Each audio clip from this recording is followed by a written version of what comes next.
Hey guys, and here we are back as promised with our Hackintosh installation guide. And as you can see, I've got it right over here on top of my desk and right over here the Hackintosh working. Now, before we start this installation guide tutorial, just a few notes here. One of which is exactly the hardware. Now, this will play a big part on the installation. So if you have the same hardware than I do, hopefully at the end of this video, you will have a working Hackintosh.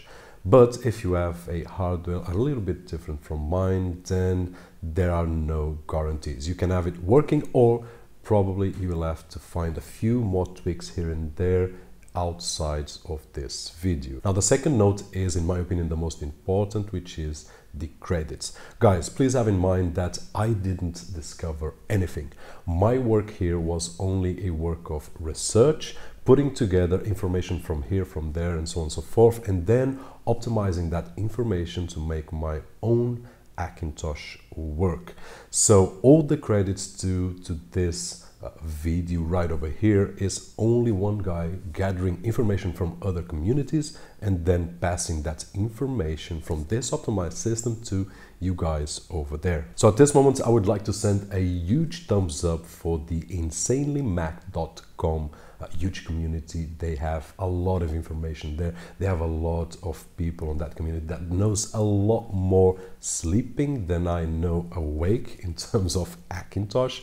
One of them is a guy named or called as Glassgood, which has one of the most complete Hackintosh guides that I've found so far on the web. And please have in mind that everything that you are going to see on this particular video is based on his work. Now, not everything worked for me, but the most part did. So a huge thumbs up for insanelymac.com and also Glassgood, which did make this Hackintosh working possible and this video possible. Lastly, I would also like to send a huge thumbs up to Hackintosher.com. He has a lot of guides as well, a lot of solutions. It's a smaller website, but with valuable information. Of course, all the links for the credits will be down below. You just have to read the video description, which is going to be a long one, but everything will be placed there. And as a resume on here, I would just like to focus once again that the work that you will see here is based on these guys'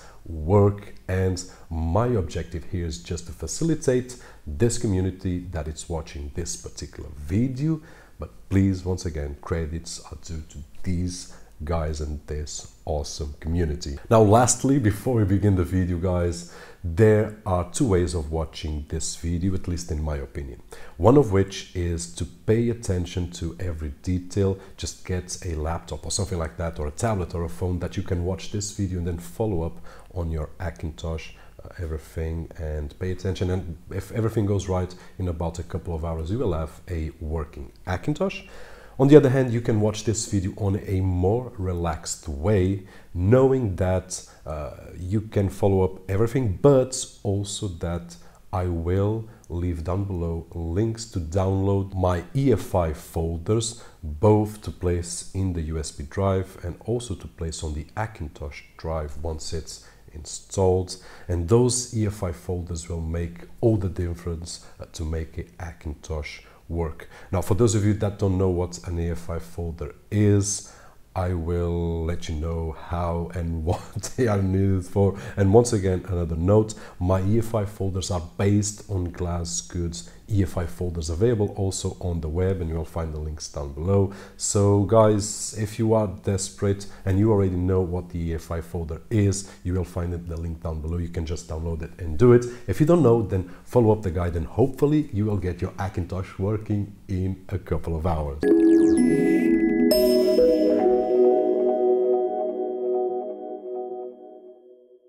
And we are back after that long intro. Guys, to start up, we will need a Macintosh or a working Hackintosh so that we can create our USB boot drive. Now, we will need to start by downloading macOS High Sierra, and once it's finished, it will show up on our applications folder. Next, we will download a small app called Disk Maker X, install it and run the app.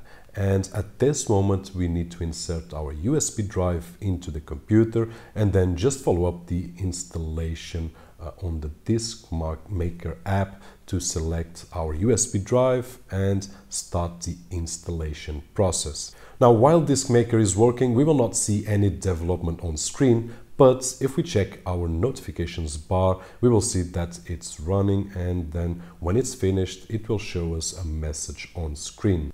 Now, at this moment, basically what we have is a bootable USB drive that it's good for a Mac, but not good enough yet for a Hackintosh. And what makes all the difference is a folder called UEFI. And you remember when I was talking about on the intro about UEFI, there is the main partition which has the operating system to install, and then there's another partition called UEFI that will have the files necessary to boot the USB drive and later on to boot our Hackintosh. Now, to make all this work, we will need a bootloader, and there are a few of them, but in this particular case, we are going to use Clover. Now, we can use Clover from scratch and configure everything. And guys, I'll show you during a few seconds my configuration of Clover so that you can follow up. I'll try to put them as slow as possible, but my suggestion is that you pause the video and check it out. Then after everything configured, just run it, and Clover will create the UEFI folder to the main partition of our USB drive, but we will need to put it onto the UEFI partition on that same USB drive. So we will need to download Clover configuration and use it to mount our UEFI partition, as you guys can see on screen. And once it's done, we can then drag the UEFI folder created by Clover, or optionally right over here, guys, you may use my UEFI folder to drag into your USB drive, or you can use Glassgood's UEFI folder and try which one will work better for your system. So at this moment you will have three choices at least, which is your UEFI folder created by your Clover configuration, Glassgood's UEFI folder, which was the one that I based my work on it, and then mine, which was the one that worked for my system. So guys, it's just a matter of troubleshooting which one will boot your system. Now at this moment we can remove the USB drive from the Mac, get rid of the Mac, and move on to our Hackintosh. Now, before we move on to the fun part, we will need to make a few changes to our BIOS settings. Guys, instead of showing you on screen, which will be more difficult, I will point you to Glassgood's guide, which has all the instructions right over there, and I will leave also on my video description the instructions that you will need to take. There are small tweaks here and there, easy to make. Nonetheless, we need to do them, or else we will not have our system working. Now, once we have all those changes, just save it and then insert our USB drive, boot the computer, and in my particular case, I will use F8 to choose my boot menu and then select my USB drive that it's inserted and identified as UEFI generic flash disk, and yours will have a similar name. Then press OK. Select boot install OS X from Mac OS I Sierra install disk. Then we will need to wait for a while. It will be a few minutes until we reach the installation menu. Now, once we reach it, we can select the language that we will install the system. And next we are going to select disk utility and erase the disk that we are going to use as the Hackintosh drive. We can name it anything. In my particular case, I did name it High Sierra, and then close disk utility, select install macOS I Sierra, then continue, agree with the license, select the hard drive that we want to install to it, and press install. And now we will need to wait for a few more minutes, roughly 8 to 10 minutes, and once it finishes we can press restart or let it restart by itself, and then press F8 again to boot with our USB drive. But now, instead of selecting the USB drive, we will select to continue with the hard drive that we made the first parts of the installation, as you guys can see on screen. And here we will need to wait for a few more moments until we see the screen installing on I Sierra, that will take about 12 to 15 minutes to install. Once it finishes, it will restart and we will need to boot again with the USB drive and then select the Mac OS drive. And now we will need to configure a few more details on the installation, like country, keyboard, Apple ID, name, password, and a few more settings. And there we go. Here we are on our Hackintosh desktop. Now we are not finished yet, but this is the first good sign. We have a working Hackintosh. Now the first thing that we are going to fix is the bootable solution, because at this moment we are using the USB drive to boot and we want to use the Hackintosh drive alone. So first thing that we need to do is to download the Clover configuration, run it and mount the UEFI folder on our USB drive and copy the UEFI folder to the desktop and unmount the UEFI folder of our USB drive and then just remove the USB drive. Now mount the UEFI partition of our Hackintosh drive and paste the UEFI folder that we have on the desktop onto the UEFI partition on our Hackintosh drive. Now guys, here's the second step where I would mention that if you want to save yourself some trouble, some time and so on and so forth, you can use my UEFI folder named post installation and you can place it there instead of messing around with yours. This might solve a few headaches down the road, but once again, it's optional. You may use yours or you may use mine, which is optimized for graphics, audio and so on and so forth.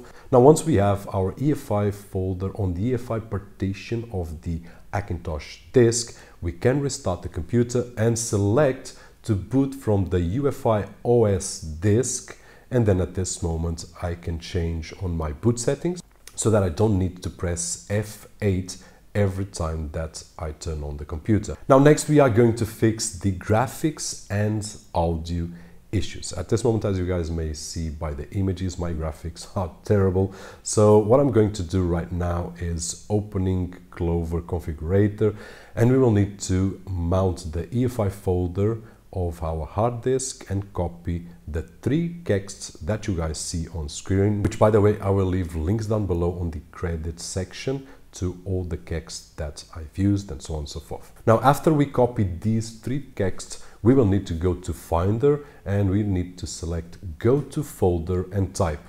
system-library-extensions, go to open the folder and then paste those 3 kexts. Now if we don't do this step, we will not be able to boot after installing the NVIDIA web drivers. So now we will need to download the WebDriver Updater tool and run it. And by the way, to know our build, follow up the screen, we will need to go to About This Mac, System Report, Software. In my case, as you guys can see on screen, my build is 17D47. So I will need to select this build on the WebDriver Updater and then press download the build and install it. And at this moment, if everything went well, we just need to reboot our system and we will have a working Hackintosh with graphics, audio and so on and so forth. If by any means did not work, try my UEFI folder as I mentioned and just copy it and place it on your Hackintosh disk drive and hopefully that will fix the issues that you had and you will have everything working. Once again, a note here to Glassgood's guide and his UEFI folders that you might want to check out if they work better for your case, or you feel free to use mine's, which once again are based on his with a few modifications to work on my system. So hopefully your UEFI, my UEFI or Glassgood's UEFI will do the trick and will do the job in terms of having your Hackintosh working. Now one more note that I believe that will help to understand a little bit better here is that we are only using Clover configurator to mount the UEFI partition and copy UEFI folders and so on and so forth. But have in mind that Clover configurator is a powerful tool that you can change a lot of values and try this and try that.